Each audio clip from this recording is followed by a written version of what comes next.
اور کاش تم اس وقت کی کیفیت دیکھو جب فرشتے کافروں کی جانیں نکالتے ہیں کہ ان کے چہروں اور پیٹھوں پر مارتے جاتے ہیں اور کہتے ہیں اب آگ کے عذاب کا مزہ چکھو۔ یہ ان اعمال کی سزا ہے جو تمہارے ہاتھوں نے آگے بھیجے ہیں، اور یہ جان رکھو کہ اللہ بندوں پر ظلم نہیں کرتا۔ جیسا حال فرعونیوں اور ان سے پہلے لوگوں کا ہوا تھا ویسا ہی ان کا ہوا کہ انہوں نے اللہ کی آیتوں سے کفر کیا تو اللہ نے ان کے گناہوں کی سزا میں ان کو پکڑ لیا۔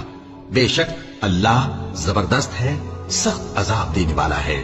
یہ اس لیے کہ جو نعمت اللہ کسی قوم کو دیا کرتا ہے جب تک وہ خود اپنے دلوں کی حالت نہ بدل ڈالیں اللہ اسے نہیں بدلا کرتا، اور اس لیے کہ اللہ سنتا جانتا ہے۔